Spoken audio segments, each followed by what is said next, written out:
approximately 1 in every 59 children are born with autism.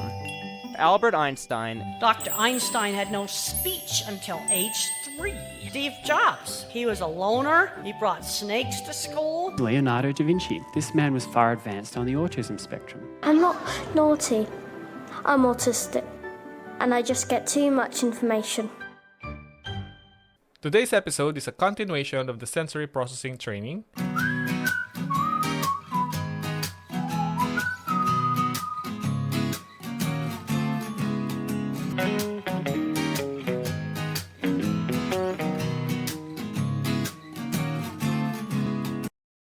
We are now in day 2. During the first day of the training, or day 1, if you will remember, we talked about the introduction to sensory processing. We have sensory input being received either by our external senses or internal senses. Our external senses are our eyes, ears, nose, tongue, and touch, while our internal senses are our vestibular, interoceptors, and my favorite internal sense, which is the proprioceptor. We also gave some high-level examples to show how our brains integrate sensory input to process the information. The sensory input could be one or more depending on the situation or the event. And then if there is too much information being experienced by a person, this then becomes overwhelming or starts to become overwhelming to that person. And chances are this may result in sensory overwhelm, which is often common for a person with autism. Everyone is different with sensory processing. That is why, as a parent, we need to identify and understand the activity or activities that may lead to either calming or alerting for a person. The question we need to answer would be, as a parent, is what sensory input or inputs are triggering the person's change in alert level or in their behavior. If we are aware of what those triggers are, we can help adjust the child's behavior from high alert to just right level, or from having a low alert level to going to just right level as well. Examples to your list. The examples that we have provided are divided into 2 groups. Let's call the first group as calming examples, while the second group will be our alerting examples. There are tons of triggers that we can think of, but for the interest of time, let me just share about 5 examples per group that we have identified. The examples are simple and are relatable. Feel free to start an alerting list for your child, and you can add further if you want to as well. And from that list, you can also share that to your kids or to your other kids if your child with autism has siblings, or you can also share that list from other family members so that they are also going to, or they are too will be aware about these triggers, and this will give them an idea on what trigger or triggers to avoid and what not. In my examples, I know you can come up with better ones as well. Feel free to note them down. Consider these additional examples as additional tools on your belt. And then a little disclosure again, I'm not an expert. I just want to cement what I have learned by teaching them as well here in this podcast. I know these are just basic examples and very common and may no longer be new to you, but these are fundamental information that are also foundational as well for our body senses. The more aware we are of the functions and triggers on the fundamental level, the better we can understand the reason behind such behavior. Why is it happening to your child or people on the autism spectrum? First, let's start with oral mouth sensations. This input is sensed with our mouth, so to speak. The tongue specifically will sense the taste. The food that we eat, is it sour? Is it sweet? Is it bitter? The level of bitterness, sourness, and sweetness depends on the person, by the way. The following are examples for calming. Drinking milkshake through straw. The act of drinking alone with the milkshake is calming, and then the smoothness of the milkshake as well. It's perceived by our sense of taste and our sense of touch inside our mouth. Drinking warm milk, similarly with milkshakes, the warm feeling of milk is calming. Plus, the milk itself is usually being drank before bedtime, so the person who took it may also have a good night's sleep. The next one is eating crunchy carrots. We did mention about crunchy carrots in the last episode and why this could be both calming or can also be alerting for the person. The sound produced by chewing the carrots for some can be alerting, while the act of chewing alone is calming. Chewing usually triggers our internal senses, which is the proprioception or proprioceptor, which allows our body to feel calm. And then the next one is eating chewy food. So this is somewhat similar with eating crunchy carrots. The chewy food acts as a calming due to the proprioceptor, and then the taste is also a contributing factor to that. And then the next one is sucking on a lollipop. This last example is also triggering the proprioception or proprioceptor, which also has something to do with our muscles. So it is indeed a calm, or it is resulting to a calming effect to the person. On the other hand, here are the examples for alerting. We have eating crackers. The sound it produces when eating a cracker could be alerting. In my case, my son seems to love eating crackers. And this may have something to do again with the taste, the proprioception or proprioceptor. And then again, this will vary from child to child. And then the next one is we have ice cubes as alerting. So ice cubes are considered alerting. The temperature can be a trigger. Some are sensitive to the cold feeling of the ice. And then if put in the mouth, it can trigger brain freeze as well, which will result to an alerting experience. And then the next alerting example is sour or bitter foods. This is the opposite of sweetness, where sweet food is considered as calming, but not too much, of course. And then the next one will be salty food. Again, this is similar to sour foods, which is opposite of sweetness. Spicy, this is an obvious one. So those not into spicy food, this is not something that they will consider as having a calming effect. All right, so now let's move to the next sensory activity, which is movement. Here are some calming activities or triggers.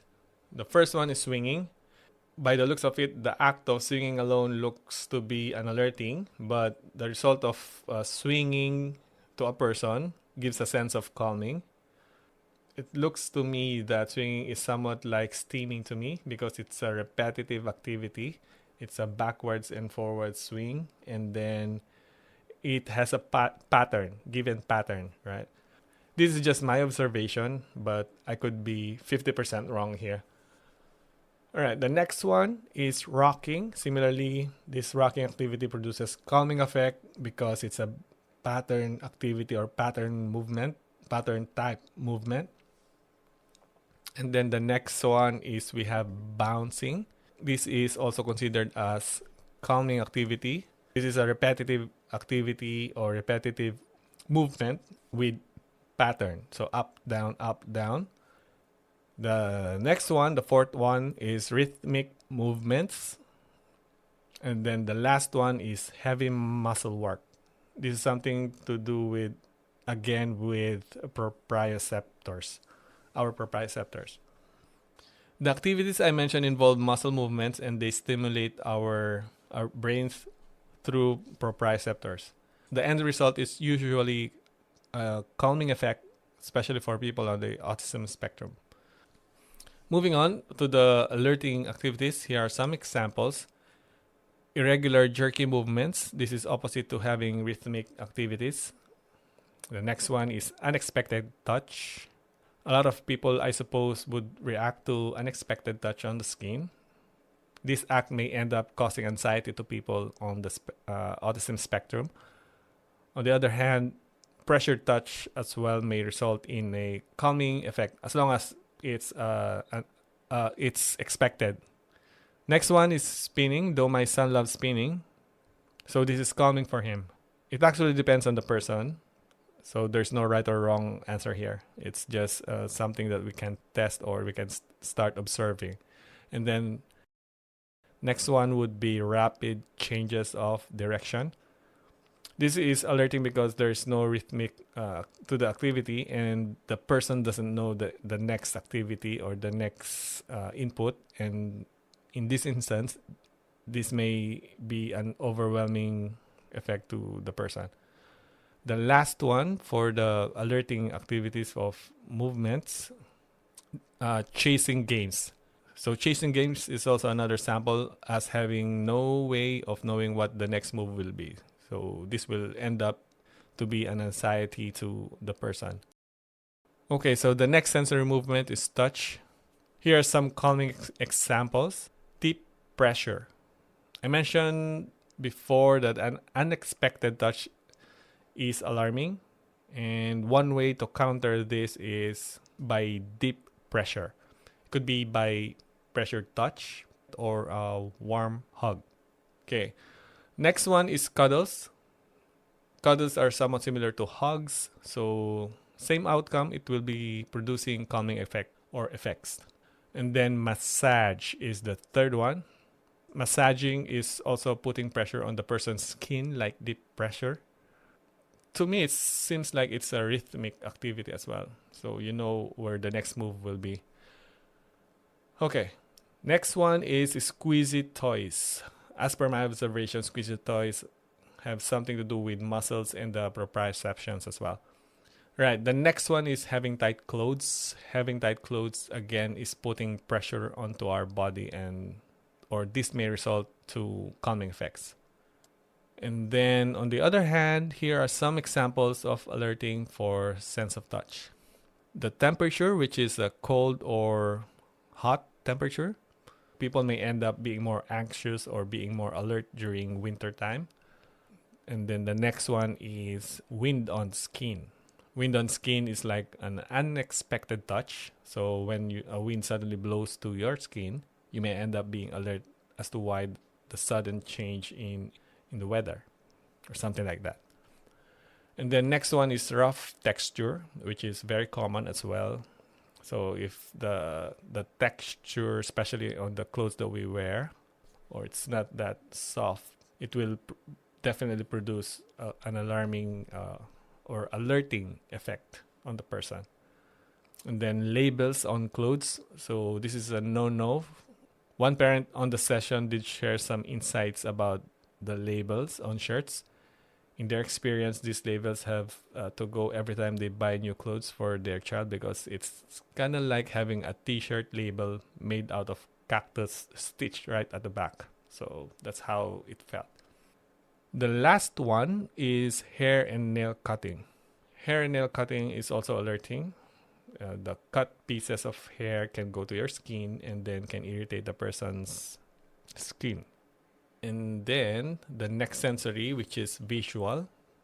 The calming examples are dim lights. Some prefer to have dimmer surroundings because bright lights may not be convenient as part of the environment, and it produces anxiety and overwhelming sensation as well as to having a very bright environment. And then pastel colors as well. The colors produced by the pastels are lighter and more relaxing. Then the next one is uniform colors. Having uniform colors is also calming. There's only one pattern in the color. Having organized space, this is very basic, I suppose. If your space is organized, it will be calming to whoever will see your space, right? And then the last one is having smaller spaces. This is having a comfort space, I suppose. For the next sensory activity, which is the sound. So the sound also plays a vital role in alerting or calming in response of a person on the autism spectrum. Here are some calming examples. Having a quiet place or places to go to. And then the next one is soft music. So basically, if it's playing soft music is calming, and that is fairly obvious. But in my case, I will give you an example. So I love listening to heavy metal music, which is my music since I was just a kid. And then whenever I play my music at home, the level of or the volume is just about 9 a.m. on the volume knob, so that it won't disturb the people around the house, especially my son who has autism. And then there was actually a time when I turned off my music and suddenly he came to me crying. And then I couldn't figure out what he was trying to communicate to me. So he just cried and cried. And then I checked or tried to observe what he was doing before that event. And then I know he was only right on his corner playing by himself. And then he came to me, and then I realized that the only different thing that I've done is turn off my music. So again, I turned on my music, and then he suddenly stopped crying. So I was actually thinking, does he really want to listen to that, or what? So anyway, I was impressed, by the way. So it was a heavy metal music, and then suddenly he likes to listen to it. And it seems like I can start playing heavy metal music a little bit louder, but not too loud still. And then even when he's around, I know that he's not going to be annoyed, or he's not gonna cry because he's irritated by the sound. So I'm trying to figure out what happened that time, and I guess it also has something to do with the pattern. I mean, regardless of music genre, every song has its own pattern, right? So you know, if it's the first stanza, second stanza, and then the chorus, first stanza, chorus, first stanza, chorus, something like that. So there's a pattern. So maybe because of the pattern, that's why he kind of liked the music. Moving on, the next or the third one is rhythmical sound. So similarly, as mentioned, there is pattern to the rhythmical sound in music. So I was trying to say the sound is so predictable. Like I said, first stanza, chorus, second stanza, chorus, third stanza, chorus. That's it. There's a pattern. Okay, so moving on to the fourth one, low tones. Low tone is the opposite of loud. So basically, this is considered as calming as well. And then the last one is classic music. This genre of music, I believe, may have the same impact. The music in itself is a pattern of notes. That's why it's calming, or it produces calming effect. So the opposite of calming for sound is alerting. And here are some of the examples. We have irregular noise. This is the opposite of rhythmic sound. There's no pattern, and it causes confusion on what can be the next sound to occur. The next one, or the second one, is unexpected noise. This is sudden bang, or it could be an accident where you accidentally drop a plate on the floor and suddenly you hear a crashing sound, and that produces unexpected sound or noise. And then the third one is loud sound. So this is the opposite of low tones or being in a quiet place. The fourth one, which is high pitch. The high pitch produces an irritating sound to the ears, I guess. And then the last one is variety of sound. So there is we have different sound being produced all at the same time. This produces confusion as well to the person listening to the sound. So these are the different sensory activities and their equivalent calming and alerting examples. We'll move on to the next topic, which is the proprioceptive activities. So during the last training, or during the training session for day 2, we have discussed some examples as well for this sense. The following are the sensory movements associated with our proprioceptive. Rocking the chair, climbing, this is a muscle activity. Bike riding, which is also a muscle activity. Okay, so the information that we have discussed so far, the ideal is to be aware of these triggers so we can move away from those activities that will not support the sensory needs of a person. So what we can usually do is to manage the alert levels and make sure that the activity will be enjoyable journey for everyone. That the samples provided may be applied on a case-to-case basis. So we just need to understand our child and the person we are looking after. So we will continue our sensory processing discussion next week. So stay tuned. I hope you did enjoy this session. Just to be aware that given the rise of COVID cases around New Zealand during this recording, or as of this recording, there's a chance that succeeding training sessions might be cancelled or moved to a different schedule. So we were informed that this may happen, and in any case, we will continue to discuss succeeding training sessions, but I might need to pause this discussion on a later date, and we will just talk about something else. So stay tuned and we'll keep you posted. Every tangata phi Takiwātanga, or person with autism, is different. If you fail with one strategy, don't stop. Keep moving forward. Always remember that for every failure you encounter is one step closer to your success. Thanks for tuning in. Until next time, me muto te whakawa haere. Let's stop judging others. Me mahi tahi tato. Let's all work together. Kia maya, kia kaha, be brave and be strong.